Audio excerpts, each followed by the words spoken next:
We're live. Hi, everybody. I hope you all are well. I'm so excited to have a wonderful, beautiful guest, Brielle, on my Thank you so channel. much for having me. Thank you for coming. I'm like so excited for this live. I've been wanting to get into more lives and kind of like collaborate with more writers. So I'm very, very excited to have Brielle here. But Brielle, do you want to introduce yourself and maybe tell people about your channel and everything? Sure. Hi guys, I'm Brielle. My channel is Brielle Writes, and I'm currently working on a fantasy duology. I'm in draft 3 revisions now, so that's what I'm going to be working on during this stream. And yeah, I post mainly writing vlogs if you want to check me out. And that's me. Awesome. That's so good. Yeah, so we're gonna do a bit of a Q&A to start and then probably get into some writing. But if you guys want to say in the chat what project you're working on, that would be really good. And then maybe start to ask some questions because I feel like we're good at answering questions. Oh. I don't know, you give us some good advice and there's always such good questions on your lives, Oh. Brielle. So I hope there's good questions today. But I wanted to do a little thing. I was telling Brielle before we like started the live. I want to call it like the writer show and tell, where I want you to pick something from your desk and show people and like tell us a little bit about it. Love. So cute. Okay, my selection is this really cutesy little art print. Oh my Like gosh, these that's so little cute. goldfish. So cute. It's from like a little small business girly that I follow. And I just have it up on my little cork board for inspiration. So that's my show and tell. That's so cute. Are there like fish in your story? Or is it just cute? No, no, it's just cutesy vibes, you know? That is really cute. Is that the sort of fish that has the big thing? I think it's like a tangerine on its head. Oh, Like it's supposed tangerine. yeah, it has like a little fruit on its head. Yeah. Really Because I cute. know there's interesting goldfish that kind of have, I know I what don't you're know, talking or like about. the big bubble one with the big bubbles. hmm That's always like really, really cute. Yes, yes, love. Um, but I'm just having a look at the chat. But hello everyone. I hope you can hear us okay. And yeah, we have lots of projects people are working on, which is really, really good. I'm very excited for you all to be here. It's like 10 a.m. for me. What time is it for you, Brielle? Is it 9? 5 p.m. 5 p.m. I was Yes. completely off. Oh my gosh. It's okay. It's so light though. Does the sun usually set like early? Yeah, well, it's like spring now, so the days are really long, so the sun won't set till like 9 p.m. So that's kind of nice. Whoa, that's crazy. Like the sun sets for us right now, oh, like around 4 because it's getting Really? Oh, up. hmm Yeah, so. But what's your drink of choice? Was it a matcha? I think I saw. Of Matcha course. frappuccino. Matcha frappuccino. Changing things What's up the frappuccino? Is that when it's just like blended with with like ice, so it's like more like almost frozen. Yes, frozen. right? hmm Yeah, I think I tried matcha frappuccino like a couple days ago, but it was just so sweet. Oh, I yeah, don't yeah. know why, I don't know what they put in it, but I just asked for like a normal one, but and they also put like strawberry whipped cream on top. It was like Oh, the whole thing. Like it was nice for like a drink, but I think I prefer hot matchas. You definitely have got me hooked. I'm so glad. My Oh my influence. God. Have you drunk any like English breakfast? Because that's what I'm having now. I'm officially obsessed with English breakfast, Anna, and it's all because of you. So shout out to you. That's so good. Okay. I do want to say also I am kind of new to StreamYard because I only used it once before, so I'll try my best to try to pin a comment. Is that how you do it? You pin a comment? Yeah. Whoa, lots of. It's always so difficult. I get so distracted by the chat. Okay, let's see. If you have any questions, definitely start commenting them, and we'll do our best to answer them. And then maybe around 20 minutes, we can maybe start writing. Perfect. Okay, we have this question by Blue Jay. Ooh. How can I write a romance with perfect tension and build up and make the chemistry really strong? Because Brielle, I know you're writing like there's a little bit of romance in your fantasy. It's a subplot Yes. though. Yes, exactly. So what's your take? This is so tricky. Romance is really hard, I think. The biggest thing that I've learned is just you cannot force the romance plot. Like, I Yep. feel like you really have to let the characters drive it, and otherwise it feels like you're just like puppeteering like two people. Like you really Mm, have to let your characters go at the pace that they want the romance to go. So that was something I really learned because I feel like in my draft one, I kept trying to force it and force them to be further along than they were. And it just wasn't working. So the biggest thing I would say is just like let it build naturally. And just like take cues from what feels right for the characters at any given point. And that's how you're really going to get that like strong tension and build up is if you're just like letting it happen a little bit more organically, I guess. What do you hmm. think? No, that's a really good point. I think like forcing anything is like just not the vibe. It doesn't Mhm. really fit well and doesn't seem natural. I think maybe I mean I'm writing a little bit of like a subplot in my fantasy. But I think dialogue helps and kind of what your character thinks versus what your character says to the other Mhm. romantic partner. Because there's definitely things you can think about, like in their backstories that they don't want to share yet. And I think it's really powerful, at least when when you're thinking about the monologue versus the dialogue. Like if you're in the character, yeah, they're gonna say something, but think something else, if that makes sense. So Yeah. that's sort of, and then as you're progressing through the story, you'll maybe see your character starting to say what they actually want to really say. Yeah. I feel like that contrast is really interesting and kind of, at least in your own different characters' minds, kind of builds it up. Because maybe Mhm. they'll just say, like, oh, like if, I don't know, maybe they got from like a fight and they're like all good and the other character rushes in and sees that the other romantic partner is okay. Maybe they'll just say, like, I don't know, I don't know, like, glad you're fine or something when they really want to say, like, thank goodness. Like, I Right. don't know what I would do if you didn't come out of that battlefield, like, whatever. Do you? Yeah. I don't think that makes sense. No, totally. I completely agree. And I also think like a lot of times when we think of romance scenes, we're picturing like declarations of love, but true to Anna's point, like a lot of times romance really builds when there's other stuff that the characters are having to deal with and they're Mm, bonding through that struggle or like through admiring how the other character handles it. mm, Like put your characters in a wide variety of situations where they can see each other's mm. strengths and then Yeah. they can really like grow a deeper appreciation for themselves that doesn't feel shallow to the reader. No, that's so valid. Because what sort of trope is it enemies to lovers? I'm I would feeling. say I would say it's Or, enemies to lovers-esque for sure. okay. It's like very snippy banter to lovers. I don't know if they're like enemies Oof. enemies. No, no, that's actually my favorite trope. I don't like it when they're too like cutthroat, like they actually hate each other's Mm, guts. But I like that sort of like hesitant allies to lovers. Like yes. that's my jam. Yes, Is that's that your exactly jam what it or is. yeah, it's Love. so good. But yeah, thanks for that. Question. I'll see if there's another one. Um, hmm. Wow. There are a lot of Take your time. I know it's a questions. lot to a Oh, lot to we process. have. I know. I don't know if you can share anything about this, but I'm also curious, Brielle. Oh. Like, Um, what was the initial? Yeah.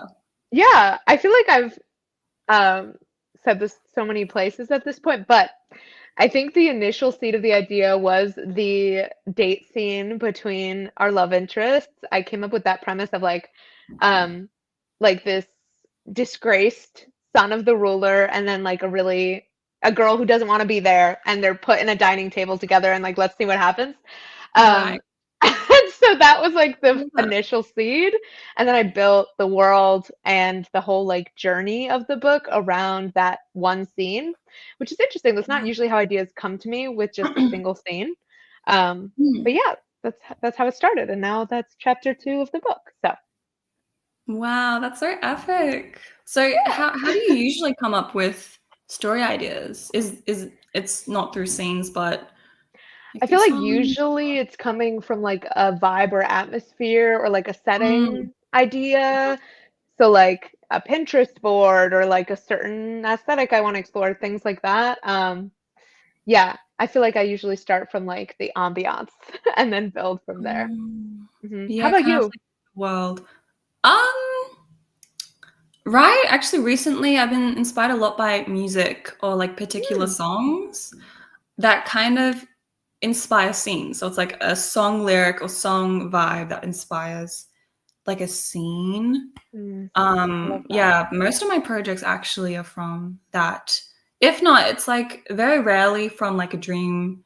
One of my projects Ooh. was inspired by like a experience I guess I had, which was like Ghost Side, where I guess it becomes like the second chapter of the book, where I was like just walking down my street late at night and the road is like quite far apart. So there's like all these cars like parked on either side and it was really late. I think I had training and I walked home from the track when I like did it in high school. And I was just like so delirious and like so tired from school and then training that like, you know, when you're tired or kind of when it's all dark and gloomy, you kind of get your imagination starts to like Hmm. flow out. And I just like remember like leaning into and like looking into one of the cars parked like on the street and just imagining like this ghost boy like smiling, like grinning at me. Oh my And God. like how cool would that be? And like that's literally like the second chapter where the main Wait, I character. love that. I love Yeah. that. That's so So cool. that was just kind of like, I don't know, could be like I could have been dreaming. I could have been dreaming. I don't know. It was like a really weird experience, but it's so interesting. I actually like would love to study that, like how people come up with book ideas. Hmm. Like that's such an interesting concept. It's true. But Yeah, of thanks for sharing. course. Um, hmm. Oh, this is a really good question, Cobra Lily. I feel like hmm. I Ooh. think everyone can relate, but when you have many whips, how can you make characters feel different from each other and not a copy and paste? What do you Mm. think? What are your initial thoughts? Ooh. Okay, so I don't have many whips, so I can't relate on that front. But in terms of just in general making characters Mhm. feel different from each other, I feel like a lot of times when characters are feeling too similar that you create, it's because maybe a lot of them are too similar to you. I feel like that might be part of the problem, something to think about. So something that helps me is I try to like create characters that react drastically differently to scenarios than I would. So like my main character is like very you know, I'm a people pleaser and she's like very far on the other side of that. Okay. Mhm. So having someone so opposite to me, it makes me have to be really intentional about her characterization because it's something that I'm not very familiar with experiencing. Mhm. And so I think that helps. And then like when there are characters who are a little more similar to me, that contrast is automatically built in because I went so far the other way with my FMC. So I guess I would encourage you to think about like what other types of reactors can you build into your story? Like how would you react to a situation and how Mhm. drastically can you flip that? I think that that Mhm. might help you make sure there's variation in how characters are interacting with the world. Yeah. That's my thought, I Yeah, guess. that's a really good point. I feel like a lot of my characters are either exactly like me or kind of, yeah, very Mm.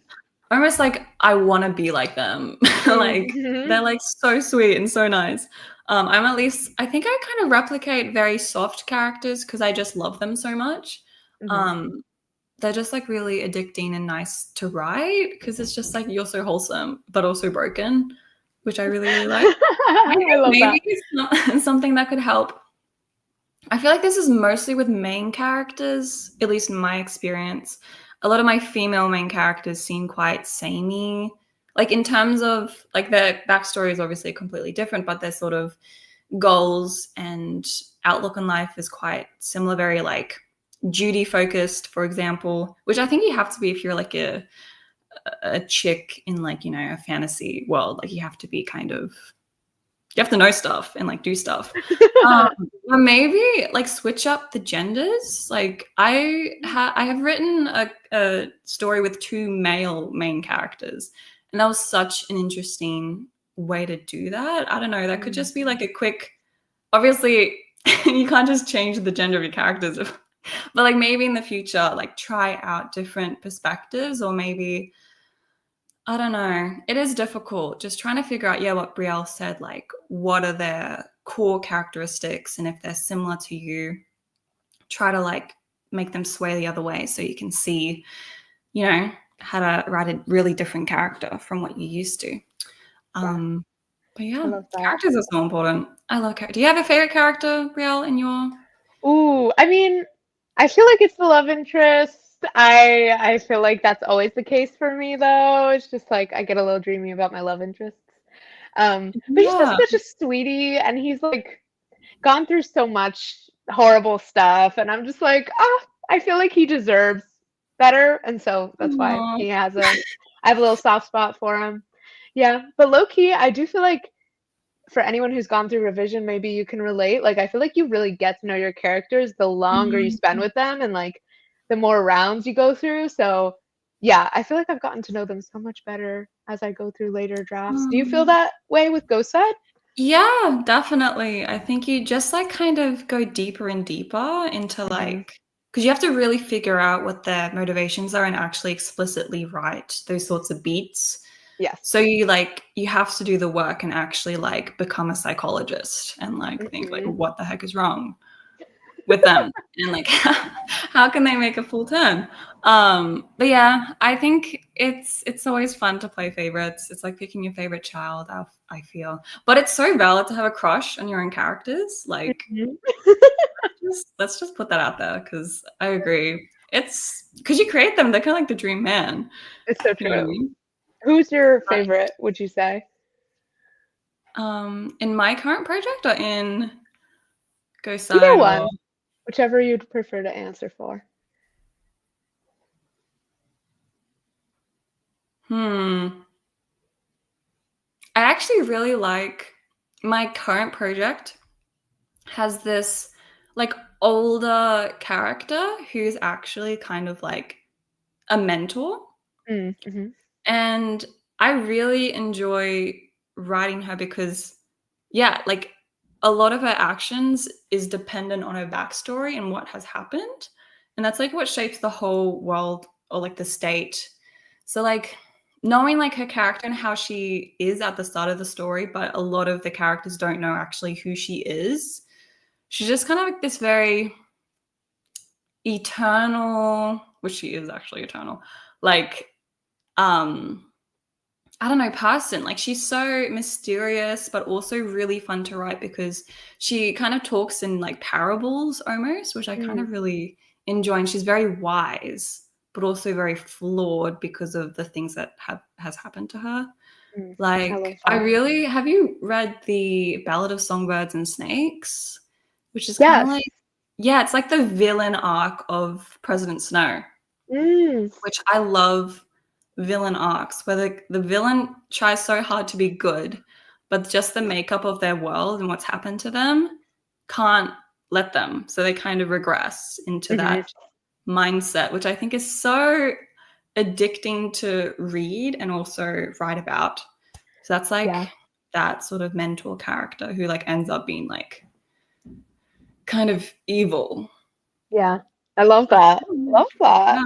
Yeah, I love writing like sort of villain stories. I don't know, but like she's very like not subplot, but kind of like, I don't know. Secondary. I love my main character, obviously. Like that's just a little bit. I feel like I make the mistake of hating my female main characters, because maybe they seem a little bit like me, but it's like this is too close to home. Look in the mirror every day.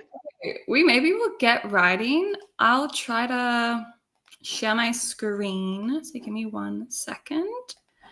I can add that to the stage. Perfect.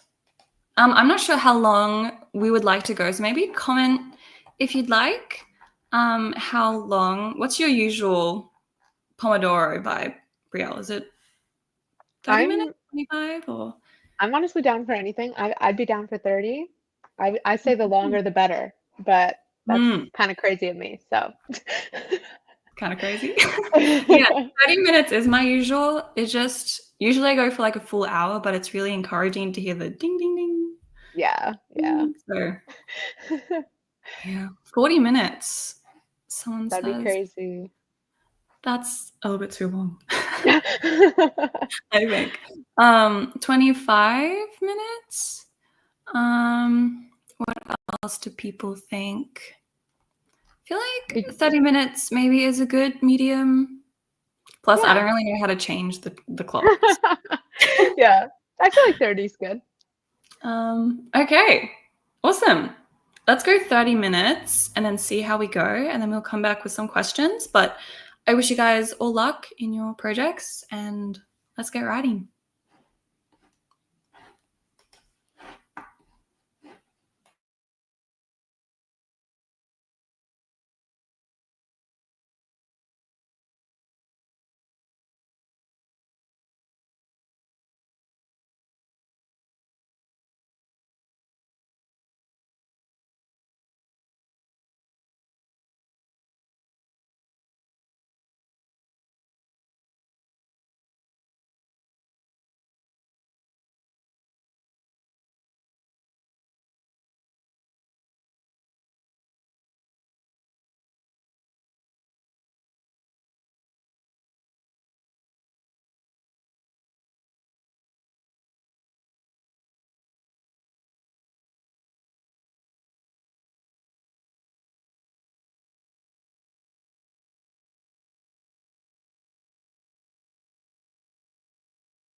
Hey.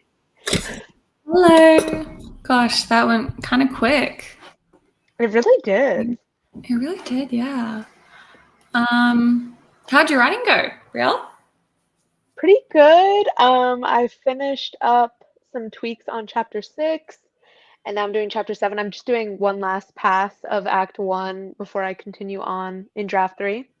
So I'm doing like little tweaks right now. But yeah, it's Oh, pretty good. How about you? that's so good. Yeah, I did okay. Yeah, where is my document? I don't know how many words I wrote. I can check. Let's see.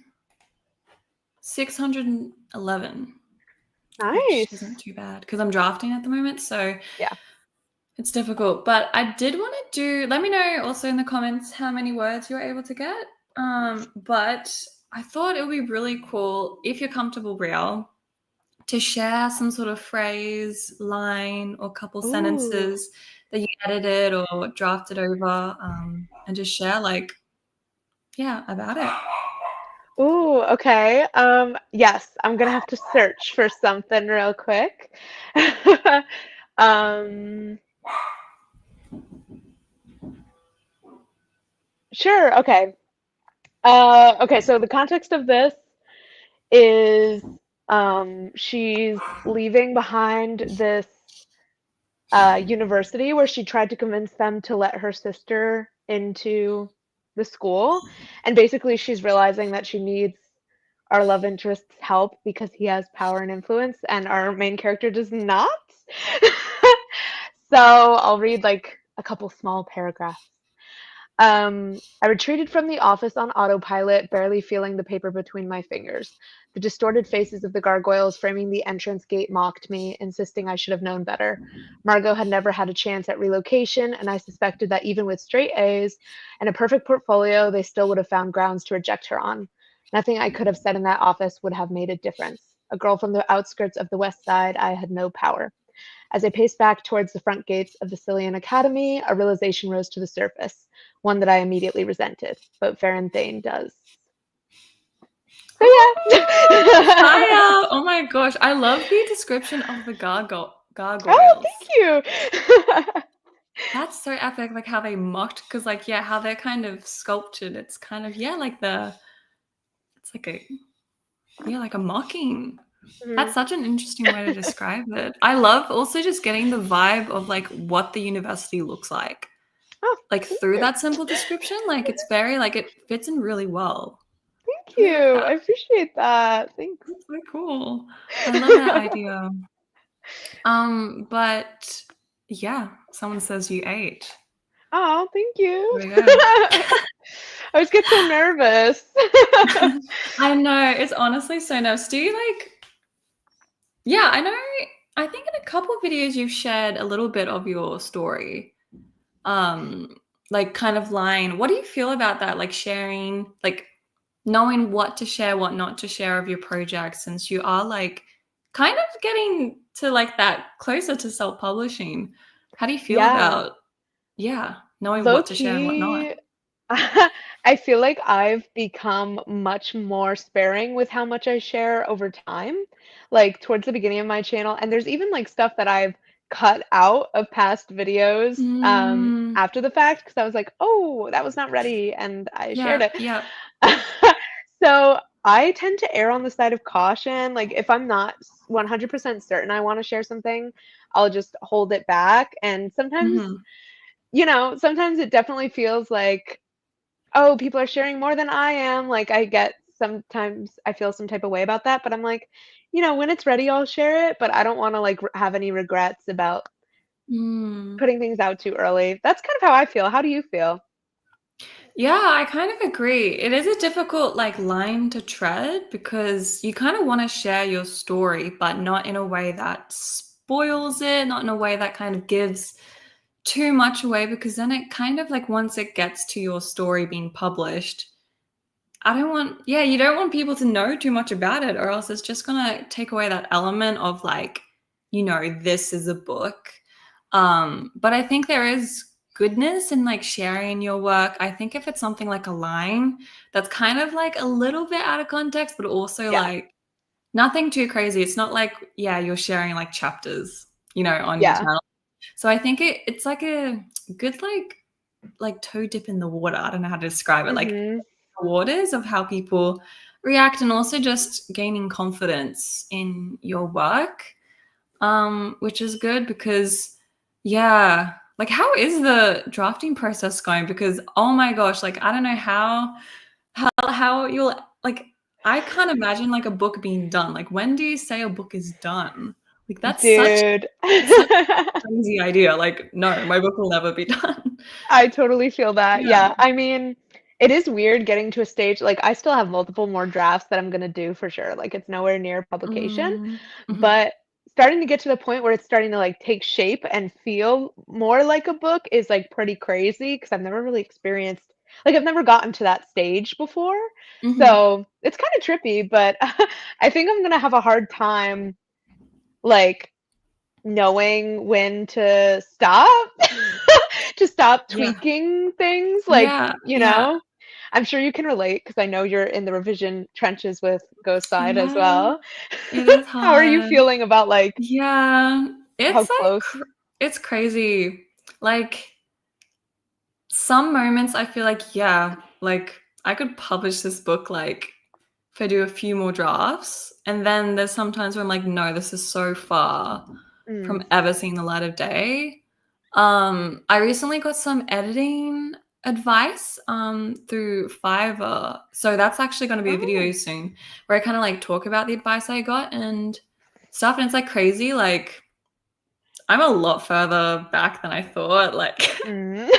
it's kind of like encouraging, like, yeah, I can work towards it, but it's kind of like, wow, I really thought I did that. It's like, I don't know.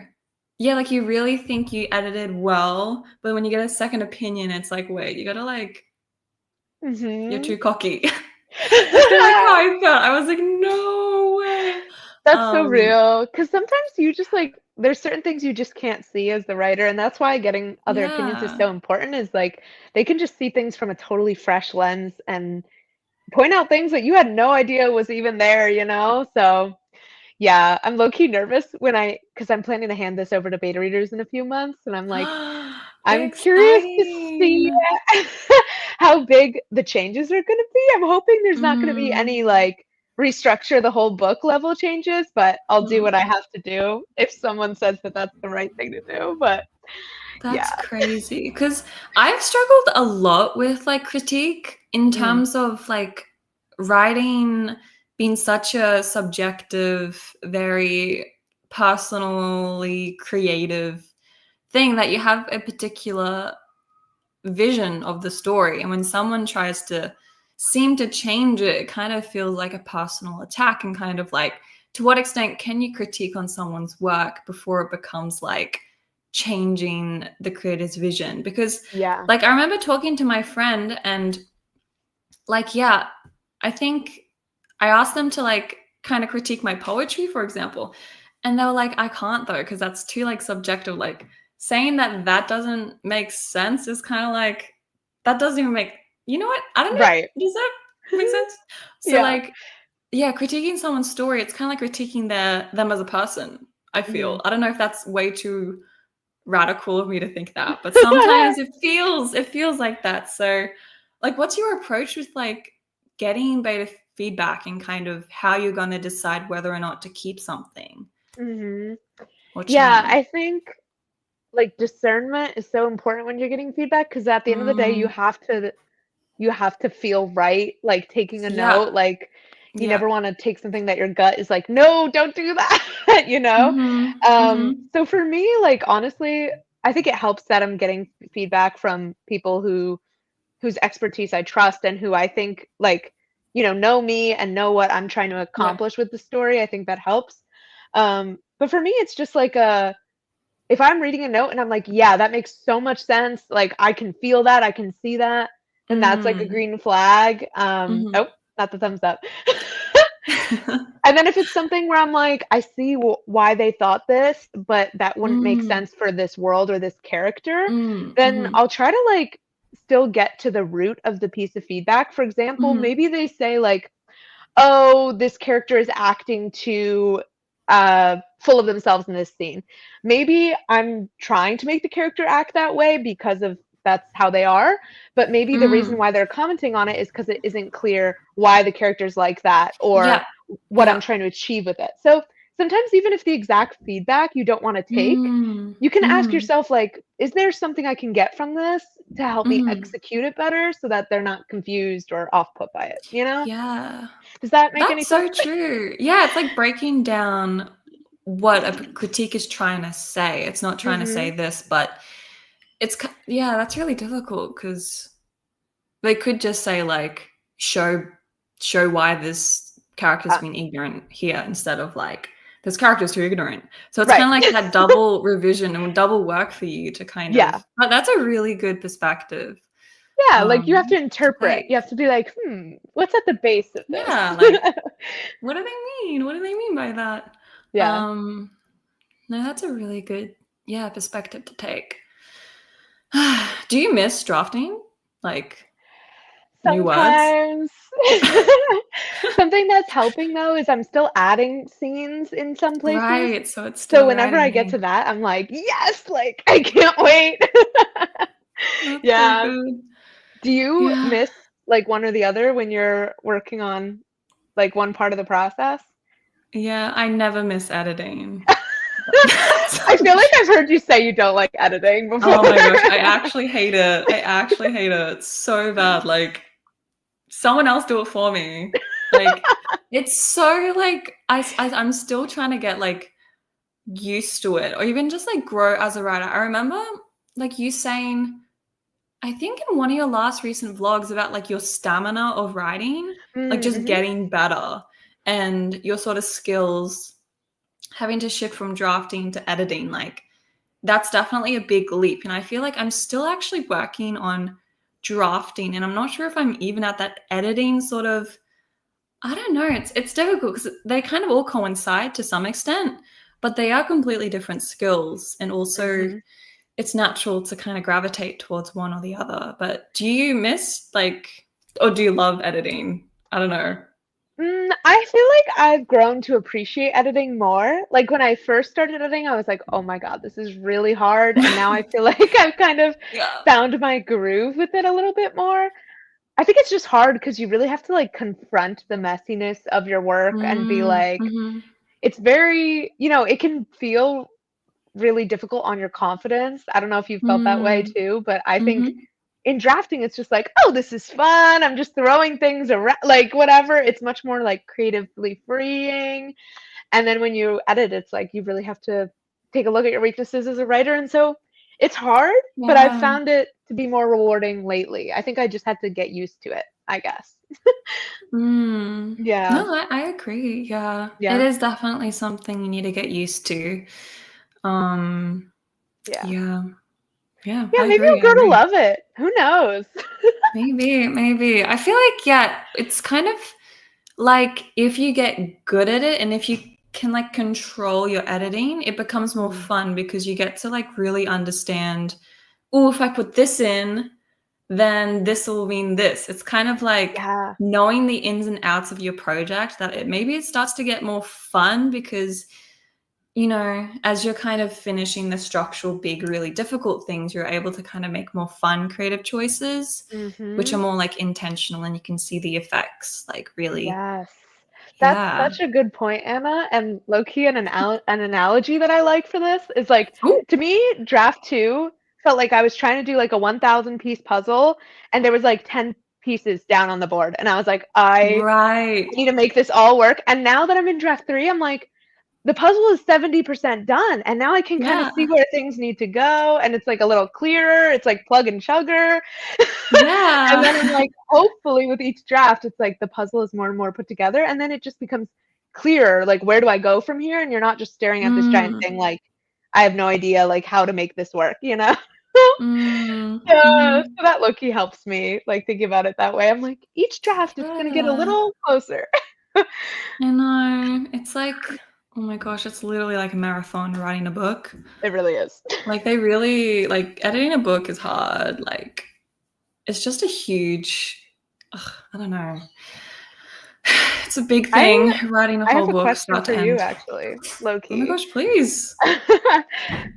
How do you feel in terms of like timelines? Like, do you like setting timelines for yourself, or do you like just keeping the pressure off of it and being like, I'm not gonna put any date on when I'm trying to finish this book or Mm, whatever? Like, what's your approach to that? Especially because I know you're planning to self-pub eventually.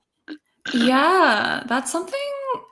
Yeah, timelines. I never really liked timelines at all. Like, I don't like just scheduling, like, scares me a lot. I only do to-do lists every single time. So I don't actually say, like, I'm going to do this at 8 a.m. and then this at, I just work through my to-do list as I go. So I Mm, think that's kind of the approach I take to writing in a sense. I mean, I do have like ideas of like how many months I want to start and like, you know, write a project. I actually, it's like kind of toxic, but I like believe that I could write a book in like a month. I love Like that. I totally thought I could write this book, this current fantasy story in like a month. I think I started this in April. Wait, yeah, April. Is it May? Yeah, it's May right now. And how many words am I? 36,000. So Wow, yeah, it's like that's okay. Like amazing. literally I wrote like 70% of this like in 2 weeks. So that was pretty good. Like for like since I started April, the first 2 weeks I like just got hit with assessment. Mm, So I'm still trying to like hopefully at the end of this month, like it really just goes like month by month. That's kind of like my goal where I kind yeah. of refocus and say, okay, my project is at this many words. Let's see if I can get to this. But something that is actually motivating me is I've always wanted to see a video where someone writes a book like from start to finish in one documentary based video, which is like Mm-hmm. what I'm doing. Like I'm filming this whole process of this book. Oh, geez. And it's kind of crazy. Like I don't think people actually know what book project this is. I've just called this the fantasy project. But people might know this project, but I don't want to say too much. I just kind of want to like drop the bomb and be like, guys, I wrote this book. I love that. That's I so wrote this powerful. draft. Like that's my goal. Like that's literally what's like getting me through just like the idea of filming and like finishing the video because I'm so curious to see that sort of thing. It kind of sounds like I'm literally writing this book just for a video, but You know, you gotta do whatever what you little gotta do. motivation you need, like, I feel like Yeah, there's no shame.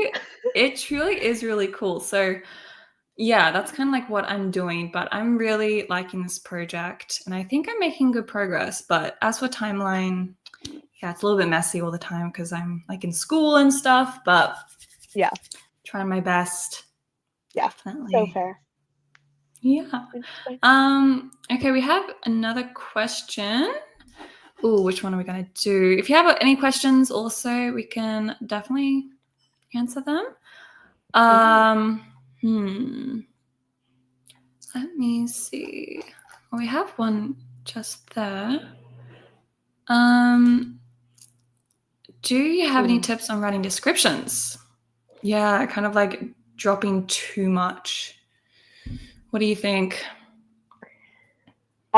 I guess my thought would be when I know it's time to cut a description is if it's not achieving anything.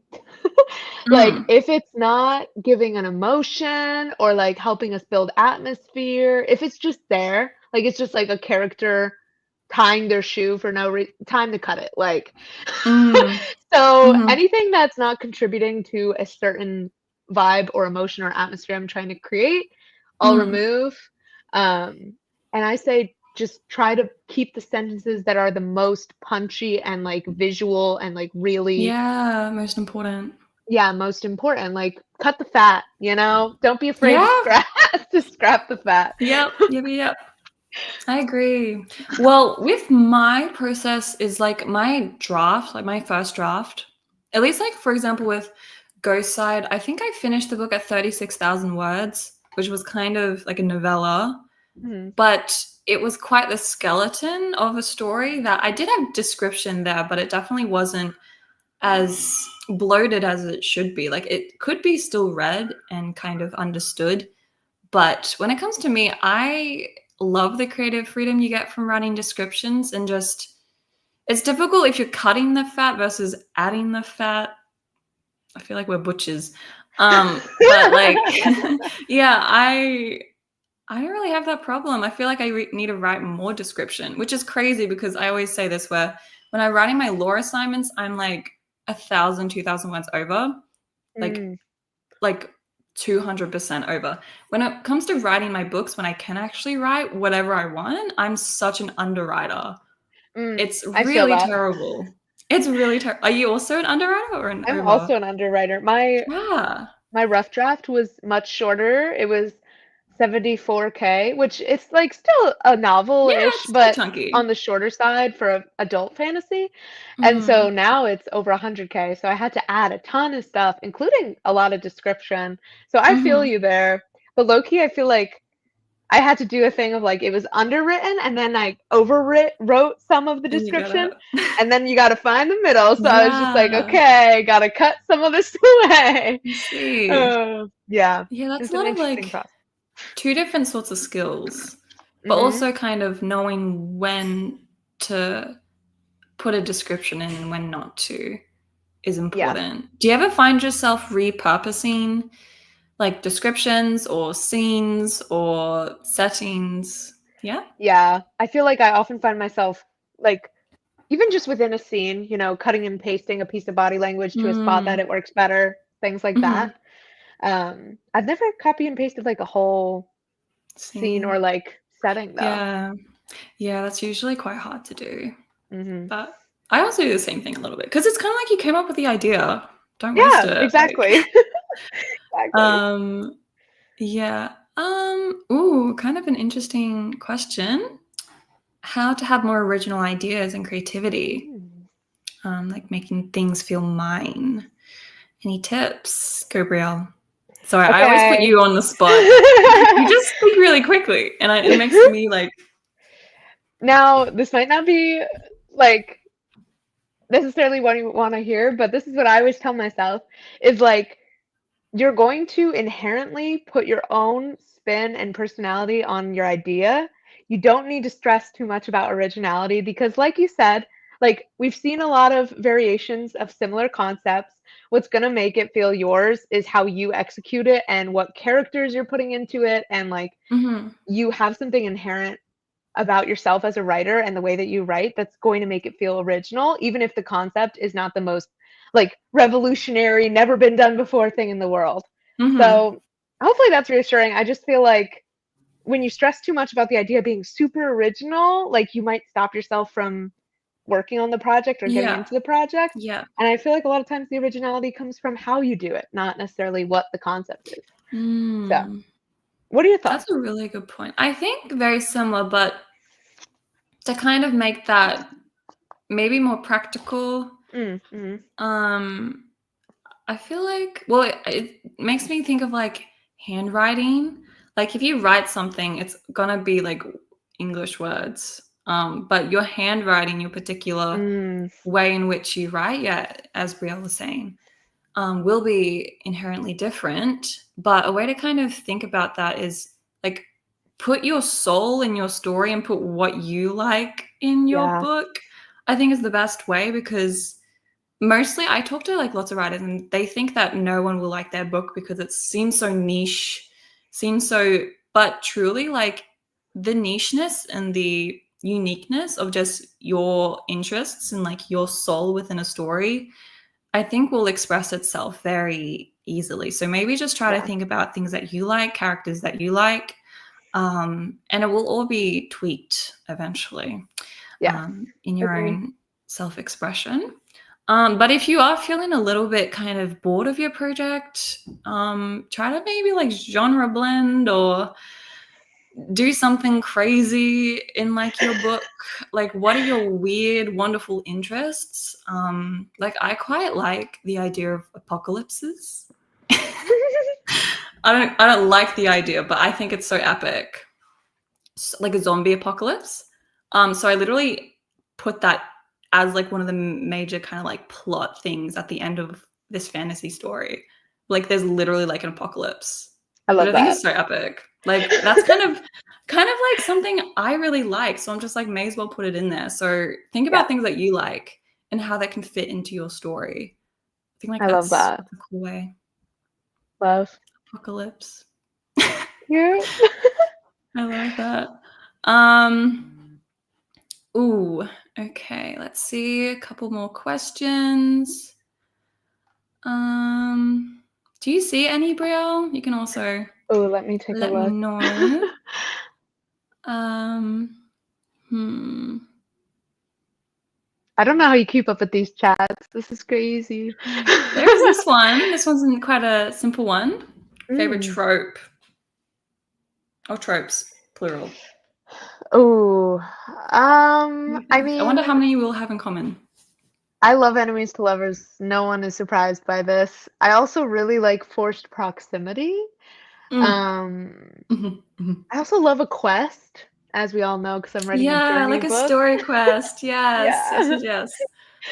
Um, yeah, I feel like those are main ones for me. And I do really love a coming of age story. You inspired me with your Mm. question here. Um, I love that, especially in movies and stuff. So I would love to write something that feels more like that at some point. But yeah, what do you think? Yeah. What about, do you also like, I really like Found Family. Oh, I feel like that's love. quite, everyone loves Found Family. Yes. Like quite a wholesome, very cute, like Mhm. I'll always be attached to like those particular characters. Yes, So that's a big one for me. I so agree.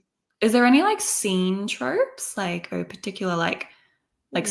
I don't know, he finds out about her scars, or like the one bed trope, or I do um like the one bed trope, and I also love like a tending to each other's wounds type scene, like yeah, one of oh those. so I also love when one of them is like tipsy and then the other one has to take care of them. That's the oh my best. gosh, yeah. Yeah. Yeah. I love that too. I love also like kind of like they're in a castle together, Mm, and like they kind of bump into each other like late at night, like something happens, like a bump goes yes. in the night, and like they see each other kind of like in their like undergarment, like that sort of like Yes. it's like, oh, it's like you're not supposed to see me. It seems like very, I don't know, yeah, like high step. I don't know how to describe it. Yes. That's always like I eat that up. Like that's so fun. Kind of like Agreed. meeting in the cover of night. The cover of night. Very I love it. sweet. I don't know. Any other ones? What do you guys think? Maybe chuck some tropes. Ooh, joy. Yeah, hidden secret identity, that's fun. I agree. Ooh. Oh yeah. Yeah. Just fun. That's always so good. Because it's kind of like, I love that sort of turnaround. It depends on if the audience knows, the reader knows, True. which is cool. Friends to lovers. What do you think about friends to lovers? Um, I have Oh, enjoyed it before. It's not my favorite, but I can get mhm. down with it, I guess. It depends really on what the friendship dynamic is, I think. How do you feel? Yeah. Um, I feel like it's very unrealistic. I don't know. Realistically, Unrealistic like is in real life, I don't think it work. Well, I don't think it works. Like, I don't know. Like I like the idea, but if it's something like, would you consider like Peter and Katniss like friends to lovers? I ooh. get, No? but I would like say they were no. never friends. Like Yeah. that's like my point. Like if they're actually like childhood friends, it gets a bit messy. And I think Mhm. it's just like that sort of drama, like, oh, does like I don't want to ruin our friendship. Like that's to me, like it's kind of like very cathartic. I don't know. Yeah. I It's agree. I feel very like I just prefer to see the characters meeting on the page most of the time. Like mm, I like a first meeting, and so if you've known each yeah. other for 10 Yes. years, I'm like, okay. I know there's lots of unpacking that needs to happen where it's kind of Mhm. like I love the idea of first impressions, and usually Yes. those first impressions are wrong. So it's very fun to get to see how the other characters dissect each other and kind of figure out, yeah, what's up. I totally agree. I love characters meeting on the page. It's always good. But I think it's also good to have lots of characters who've known each other and have like lots of history. I used to get into the habit where like all the characters would meet, like not knowing each other, when that's really difficult plot-wise to kind of, you know. Yeah. Yeah. That's so true, because then it's like just constantly them informing each other of other stuff versus when they don't know. they do have history, there's so much richness there. It's like history. oh, Yeah. Low-key, my favorite part of my book is they spend this time in this other town where the love interest like had a history there, and he like has friends there, and seeing all of their banter and like the way that they talk about but don't talk about what happened, it added so many layers, you know, because it's like wow. there's clearly tension here. We don't entirely know the story, so I agree. Having some history is always fun. But thanks, Elizabeth, for that question. Yeah. We can do maybe a couple more. Let's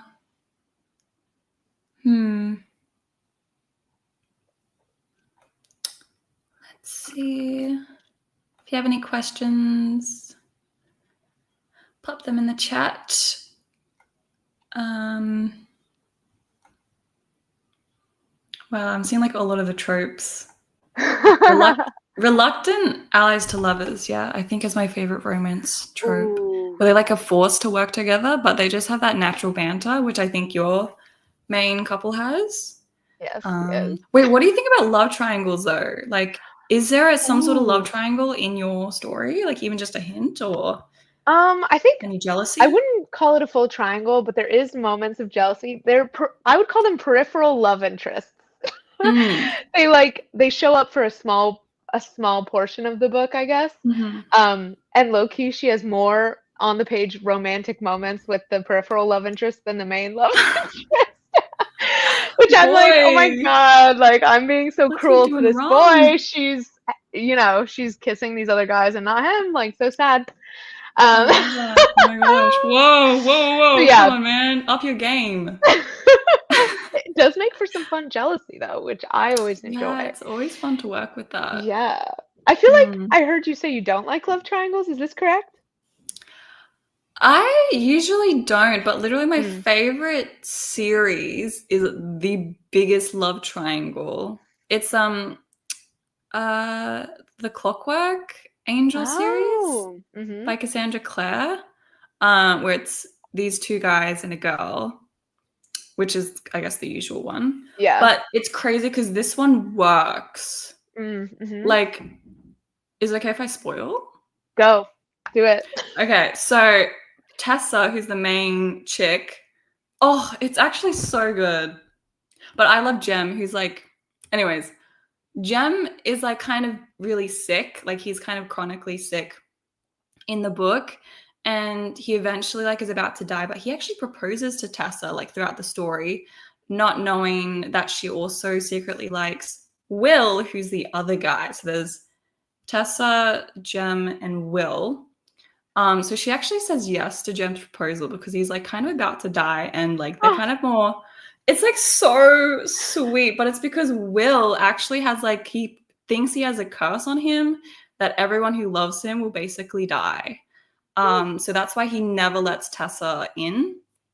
But eventually Jem dies, but he becomes this silent brother, which are basically kind of like immortal, like chapel guys, I don't know how to describe it, who are like underground, and he basically becomes immortal. Also, Tessa is like a warlock, so she's also immortal. Anyways, he eventually dies. She goes with Will because Will eventually realizes that he doesn't have a curse on him, and they get married, have children, but eventually Will dies and Tessa is immortal, and eventually they find a cure to Jem's illness. Like, and then he becomes not a silent brother and becomes mortal to the point where after like, it's like 200 years past like Will, and they kind of re-meet and like have their own love story, if that makes sense. Aw, that's sweet. It's kind of like, it sounds a bit weird, but it's so cute because I was like pining for them to get together, and they finally did. And like that's like my dream. Like that's the sort of love triangle that technically kind of works because Yeah. I don't Okay, know. I feel like it's all about the execution. Like it can be done well, it can be done badly. It all depends, you Yeah, know? Yeah. it is difficult to do, but I think it's juicy sometimes if it's done really Totally. well. But usually, I usually like really not. I don't like one of them, Mm. and I usually like the one that doesn't get the girl. Have you read the Inheritance games? No, I haven't. Okay, My cousin is actually. that has a love Yeah. triangle. And I feel Oh, like it's like pretty good. you like it? Yeah, I But liked you it. also like love triangles. Yeah, in general, I feel like I do, but I thought it was good in the Inheritance games. I did prefer the guy that she picked, but I feel like what bothers me is when she picks one, but they keep the weird romance Mm. happening between her and the other Mhm. guy. I'm like, Mhm. you made your choice. Why are you Yeah, baiting because us with these crumbs with the other yeah, guy? Like, this is yeah. not. I So, know. yeah, that was the annoying But I part there. kind of also like it when the chick like doesn't choose any, like Mm, doesn't like any of them. okay. I feel like that's Katniss. Like Katniss is like, well, Gale's not even like a competition, but like All I the don't Gale know. fans in the chat are gonna be like, what? That's actually an interesting trope. We're still talking about tropes, but like in My Fantasy Story, the main chick, she like the prince is like obsessed with her, Mm, but love. she literally is so indifferent. Like that's Mm, I love that. I love it when a main character is just like kind of like Katniss. I love the character Katniss. Like she's one of my favorite characters of all time because she makes so much sense. It's kind of like how can you fall in love with like it's like war torn, like yeah, everything's crazy. Like how can it's you know what I true. mean? She's I just don't trying know. to So I like it survive. when the guy is obsessed and the girl's like, okay. I don't know, that's Love terrible. that. But yeah, someone says Peter for the win. Taste. Well, Gale literally like does something bad at the end of the book. Like, And even before then, I was like, I don't feel like they had as much chemistry as her and Peeta, but that's just me. I don't know. yeah. Okay, we have one question. We might have this one and then do for a live. About writing romance, which is quite on topic, without being Yeah. cringy. Without being cringy, that's the ultimate struggle, isn't it? Yeah, um, cringe. I feel like you have to consider when does romance feel cringy? Let's diagnose Mm. that. Is it Mm-hmm. because it's unearned? Is it because it's shallow? Like, what makes you think that a romance feels cringy? And then how can you actively build the opposite of that? So, like, I Mm. feel like romance mostly feels cringy when I'm like, I don't buy why you two like each other, or like, I don't feel like you've had enough Yeah. genuine conversations to have this level of feelings, but you're just saying, like, it always bothers me when characters are like saying they're in love with each other and they've spoken Mm. like twice. You know, it's like that insta love thing. Mm. I feel like if you're laying the groundwork of like them genuinely bonding about stuff that matters, like Yeah. that will help the romance not feel cringy or fake, low key. What do you think?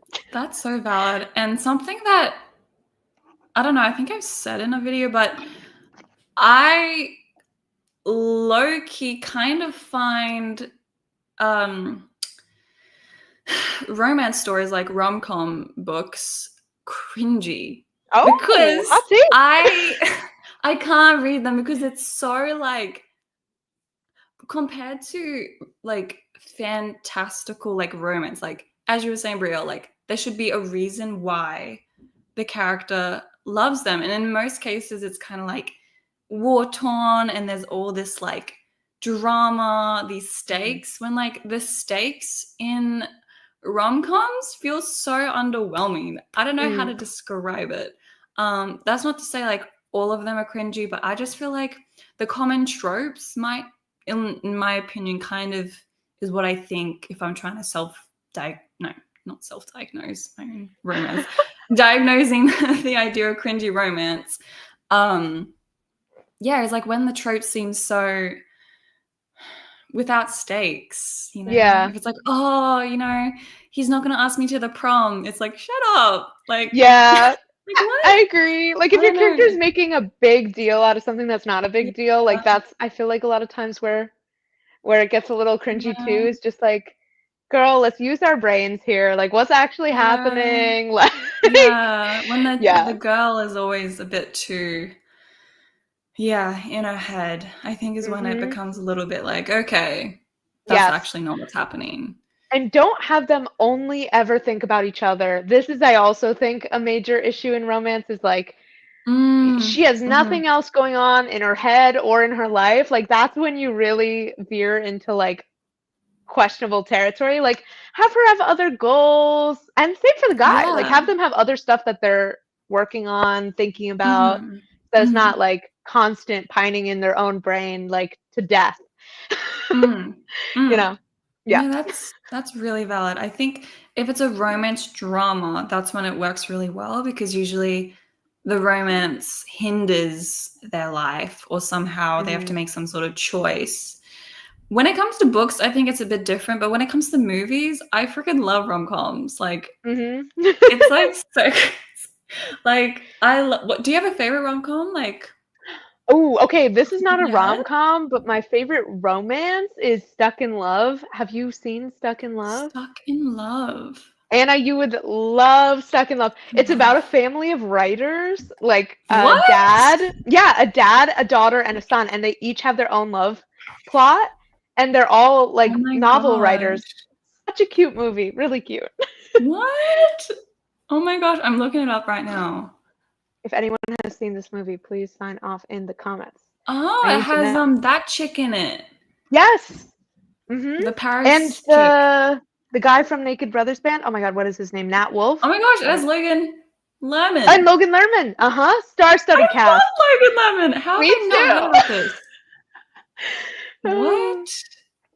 Yeah. What? Oh Mm-hmm. my gosh. Yeah, I'm watching this after. Love it. Can't wait to hear. That's so good. Um, my favorite romance rom-com. I don't know if you've watched it's not really romance, but it's just hilarious. It's uh The Hot Chick with No, Rob I've never Schneider. heard of that. Oh my gosh. Wait. Um ooh. I'm gonna share I just want to show y'all like um okay, this is what the story Brielle was talking about. I'll pop it on the stage.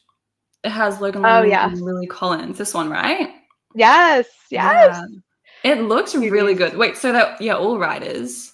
They're all, yeah, the whole family is writers, and then they each have their own like little dramas going on. And all what I love about this movie too is all the Oh. boys are like these soft, sweet, empathetic men. It's glorious. And then the girls are like the difficult, troubled Oh, ones. I love that. It's really cute. Oh my gosh. It's like 2013, I think. Mm-hmm. Mm-hmm. Wow. Wow. Yeah. Okay. That's one I'm gonna watch. You need to watch what's it called again? What did I just say? The Hot Chick. It has Rob Schneider in it. This is not even like Bro, have you it's a seen different this? vibe. I'm dead. This is the Hot Chick. Where I'm screaming. basically it has Rachel Adams. She turns into this guy like overnight. It's kind of like that sort of Freaky Friday. Yes. It's hilarious. I'm But dead. it's so funny. That's Rachel Adams, and it has all her friends, and they kind of like need to change him back, him being Wow. her, and it's just really, really funny. But that's like one of my favorite. I love that. It's so funny. Rob Schneider is actually the funniest guy in the world. So Amazing. there you Love it. go. Anyways, I feel like we talked a lot about romance, which is I know. How always fun. fun. Always fun. But yeah, he switches bodies with a popular girl. So like lots of things go down. Interesting. Love it. But how about we get some writing done? Should we go for another 25 minutes, or should we do 30 minutes? Yeah, maybe 20. What is everyone think? I'm down for either. Whatever you want to do is fine. Yeah, we can maybe do 35. I'm just trying to Okay. figure out how to wait, 25. Did I say 35? Yes, you did. Okay, I'll change that to 25 and share the screen. Amazing. There we go. I hope, I don't know, it's always difficult to know what I'm doing. But thank you. Like, I actually heard about Focus through you, Brielle, and it's actually my Oh, favorite thing in the world. I love Like, that. it's so aesthetic and so nice. Love. So I always love it. So is this how I do it? Yes, just change when it says focus. Yeah, to 25. Perfect. Yeah, you're set.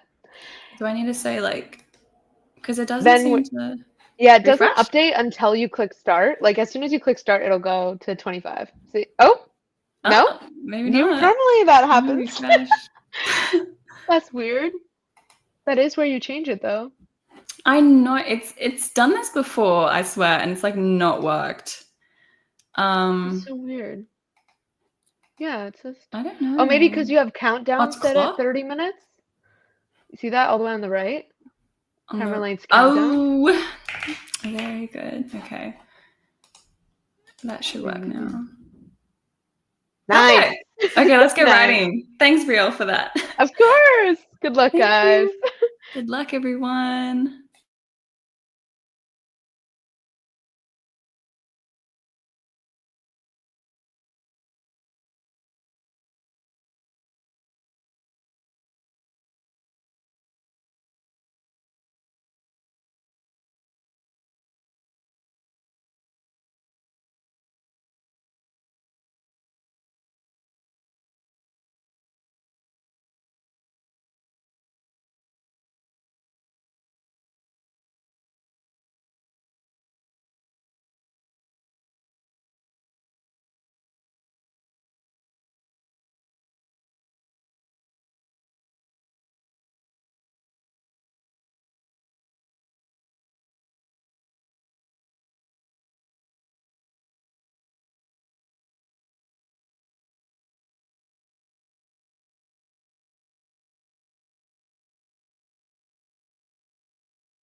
There we go. Hey. How'd it go? Just finishing a sentence. Give me Go for it. Go for it. Thank you.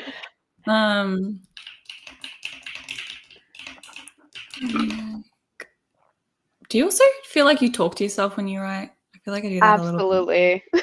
It's like just mutterings, incoherent.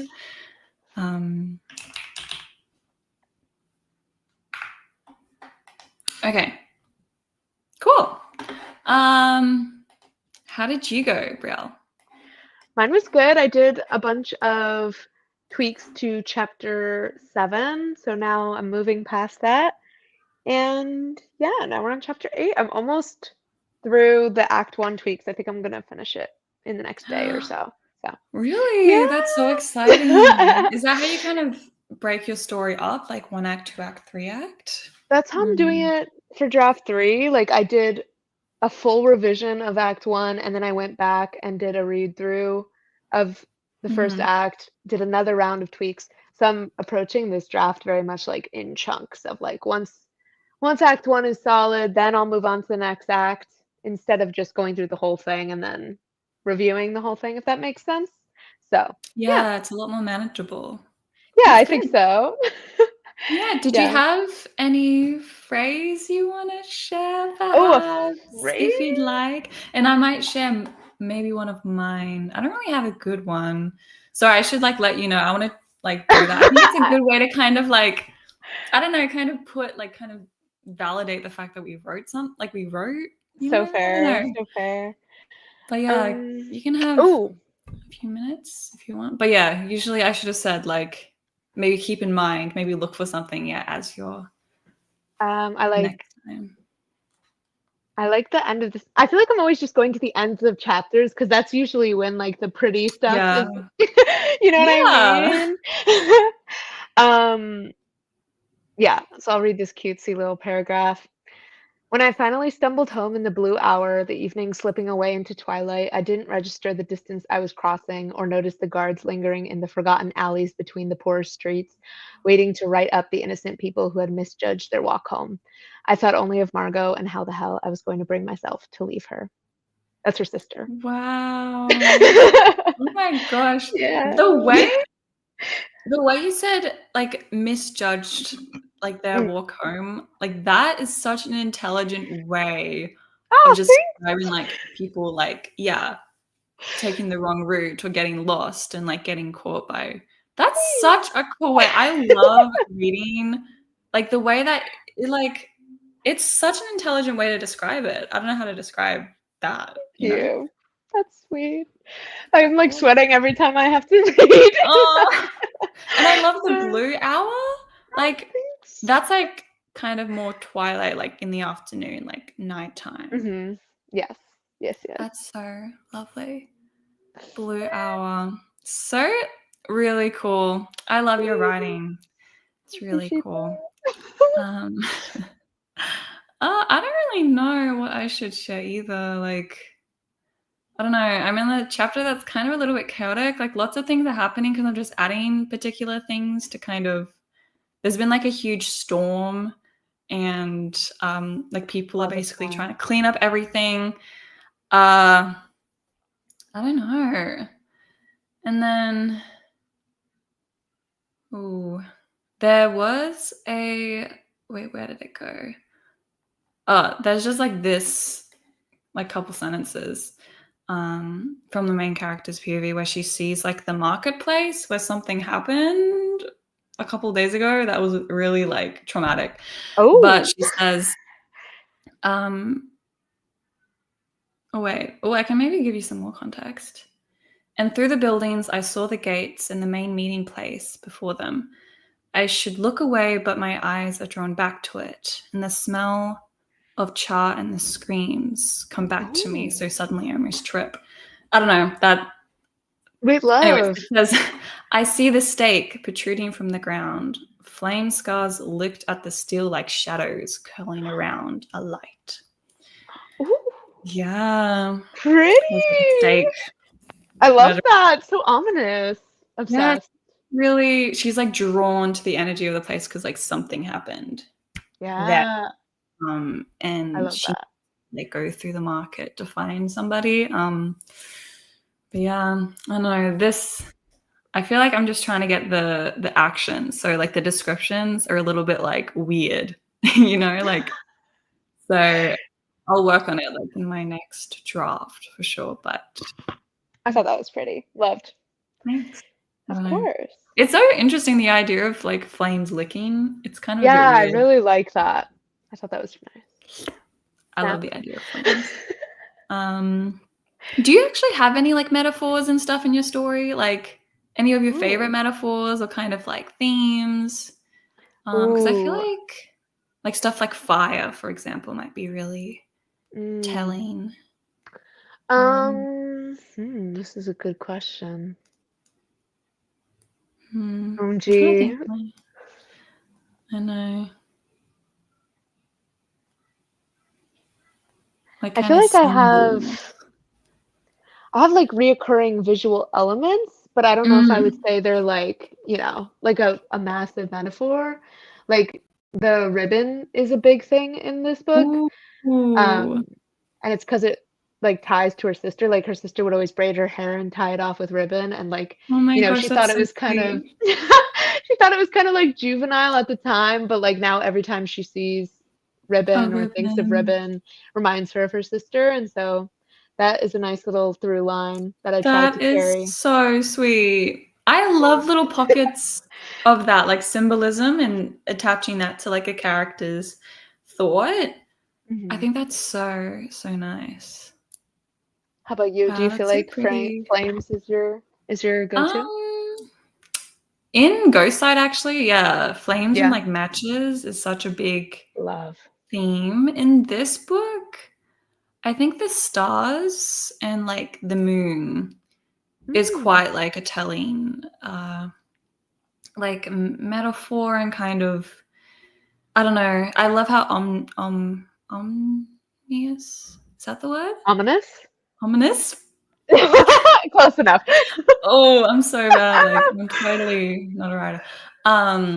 Apart from that, yeah, I don't know too much because I'm still kind of in the progress of writing. I know the main character wears like this pendant, which is kind of like a half crescent, um, which is really interesting.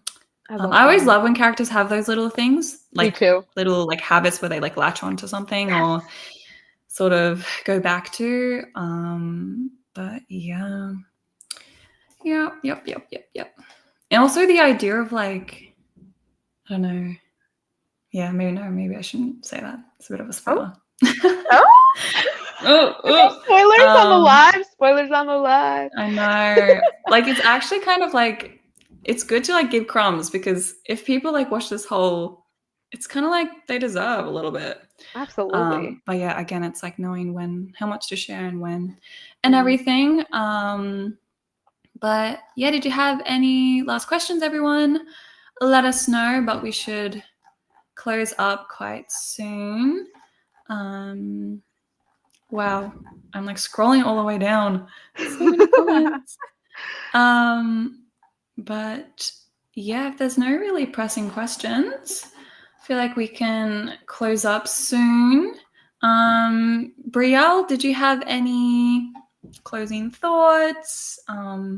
Any, I don't know, any other things you want to chat about or ask about or Um, get off your chest? I don't know. Get off Interesting my chest. things.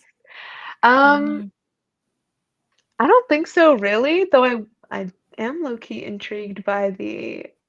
It looks like there were a couple good questions that just got Oh dropped. yeah, you can pick one. Oh, you Sorry, okay? I choked on air. Damn. um, Uh-huh. Low key, looks like there's some interesting questions about pushing through a draft, and also Julia's question is interesting about feedback. I don't know if you want to answer either of those, but Ooh, what I'm are your trying thoughts? to find Julia. What was Julia's question? I'm trying to. Um, I don't know. Says, do you have any advice for how to know when your story is ready for feedback? Oh, okay. Mm-hmm. And what do you when your story is ready? My thought, and I feel like everyone has a different perspective, but when I Mm-hmm. know that my story is going to be ready for feedback is when I can no longer see any additional problems. Like I want to correct Mm-hmm. everything that I can see as the writer before I Mm-hmm. get an external opinion because I know there's still going to be more, but I don't want to get comments on stuff that I already know is a problem. So like I just Mm. don't feel like that's super helpful. Like if I already knew it was a problem, I'd rather fix it so they can catch other stuff, you know? Yeah, Um, yeah, yeah. that's my No, that makes thought. sense. You're kind of like bringing the best draft to Yeah, somebody, exactly. The or best that I else. can do. Mm, Yeah, exactly. mm, mm.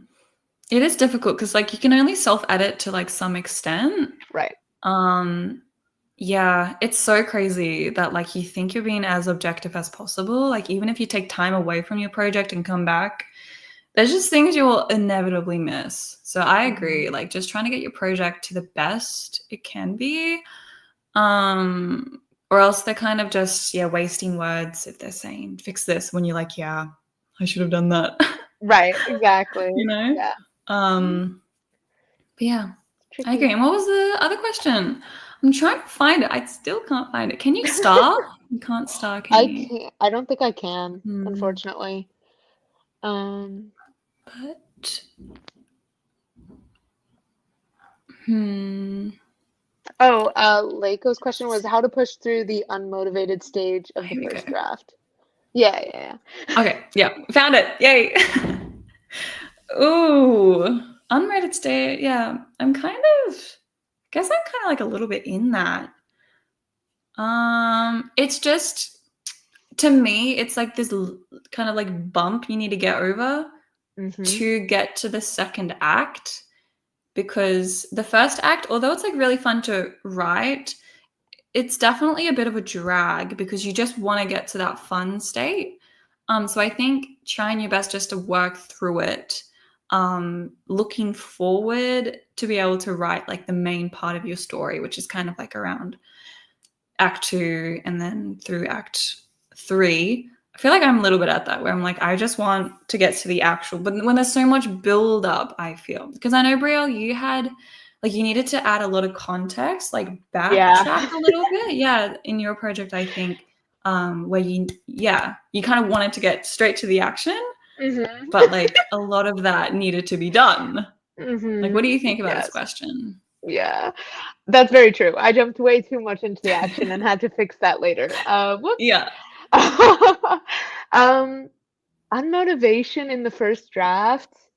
Honestly, I feel like, well, one thing that did help me was setting monthly goals, like how many words I Yeah. wanted to write a month and stuff, because otherwise, the like Anna Mm. said earlier, like writing a book is a marathon, and so if you Hmm. don't have checkpoints, like, oh, I want to get to, I don't know, the end of Act 1 in this month, or I want to, like, if you don't give Hmm. yourself checkpoints, you're gonna get lost in the sauce and be like, this is Yeah. such a big project, like, how am I gonna finish this? So I feel like that helps. And then I always try to have a motivational image. So for me, like it can be a Mm. different thing based on what your writing goals are. But for me, whenever I feel discouraged, I like visualize myself signing books. And that's like the most exciting thing in the world to me. So I'm like, that's the little like picture in my head that keeps me Mm. motivated to keep going whenever I'm in like a really hard part of the process. It's like, Mm. that's going to be so fun when I get to that point. So whatever motivates Yeah. you, like if you have a goal or like a stage you can't wait to get to, even if it's just like I can't wait to finish the first draft and be able to tell my friends that I Mm. finished it, like Mhm. just have something you can always come back to that really motivates you.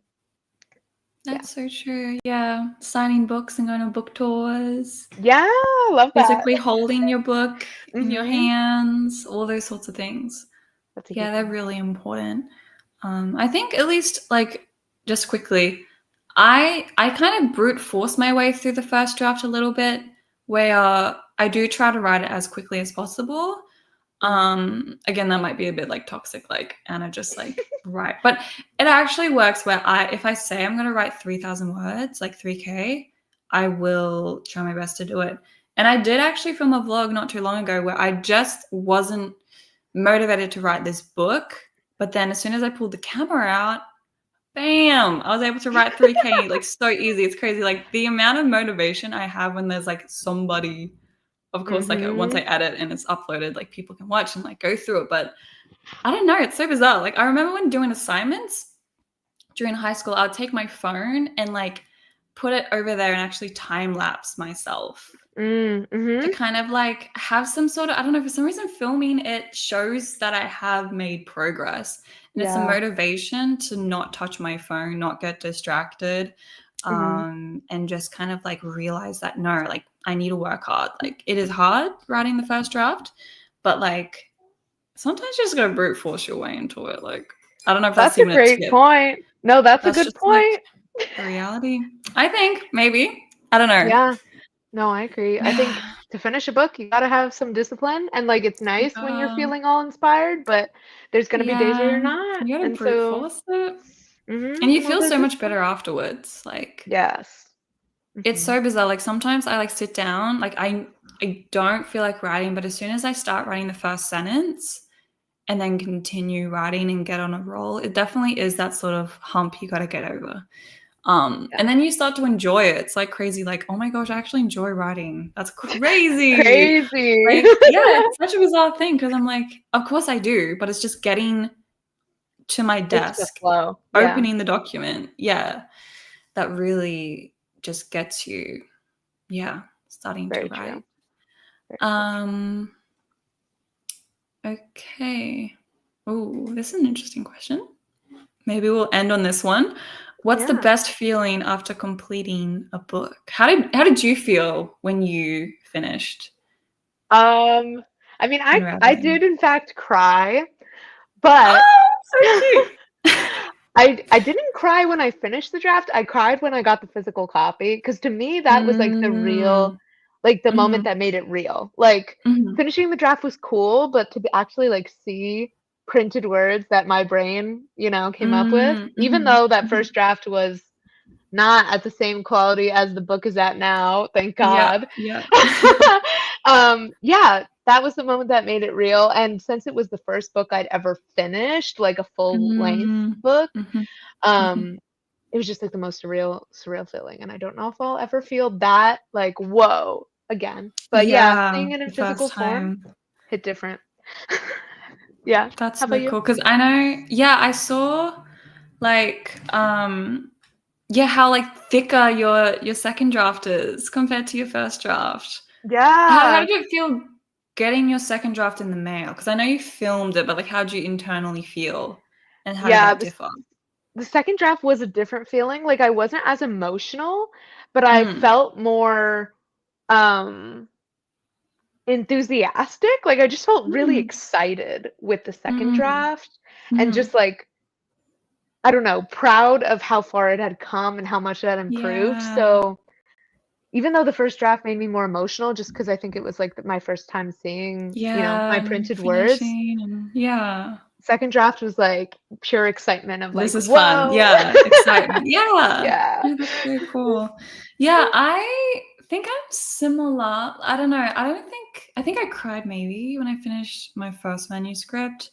Aww. But like, I don't know if I did. I think I just teared up. I'm not much. I mean, I do cry, but like, I don't know. Like, I think it depends on the book and like how sad the ending is. If it's like a sad ending, I think I will kind of get teary and kind of scared. But it's also just a really bittersweet. That's the only way I can describe it, because it's kind of like you finished. It's like really sweet and really nice to see your characters go through this, but then it's like you're never gonna like finish that story in that draft. So I kind of like miss my characters almost. Like, although I will go back and kind of, draw out their arc from like start to finish is still like finished as soon as I finish the book, if that makes sense. So that sort of is kind of bitter and kind of like, man, like I've finished the character story and they're like finished, unless if you're writing like a big series, right? Like you. Right. Well, my books are all standalone, so I've never written a sequel, so it's always like that's the finish of their story. I guess that would be a different feeling, because I don't feel like sad about my characters yet, but it's probably because I haven't written the end of their like End of the storyline. end. Yeah. Because is it a 3-book series, did you say? No, just a duology, so just two. 2 duology. Yeah, I love duologies. They're my favorite. I think 3 is kind of like a big lead up, but I like Yeah, how like a story can be kind of split into 2 in their own arcs. me too. So my Yeah. favorite stories are duologies, actually. So Yeah, I like duologies. And especially for a first-time writer, yeah, I'm like, a trilogy would be too ambitious. I'm I like, I know. cannot. That's a lot of plotting, a lot of Yeah, no thanks. that is crazy. Hmm. But I think that's the end of the live. Thank you everyone who were able to come, and thank you Brielle for being such a wonderful, lovely guest. Thank you for having me. Yeah, maybe shout yourself out, like where everyone can find you, links and Sure. everything. Yeah, mainly I post on YouTube, Brielle Writes. I do also have an Instagram that I use every once in a while, which is Brielle is Writing. And yeah, definitely come over and hang out on my channel if this Yeah. was your introduction to me. And thank you so much And for having me, Anna. Brielle, you also hit 10K recently. Can we Yay! all clap? Like, what the heck? Thank you. Congratulations. Oh my God, thank That's you. such a great milestone. And like, how did you feel? Like I Loki. honestly still can't believe it. Kind of blew my mind. That was always one of those numbers that I would like look at and I was like, oh, that feels so far away. So it kind of blew my mind. Yeah. 10,000 Fridays. That's so cool. Congrats. Thank you. I appreciate it. Okay, everyone. Well, we'll say goodbye and hopefully I'll have another writing live sometime. But thank you again, Brielle, for coming, and I'll see Of course. you soon. Bye, guys. Thanks for Bye. coming.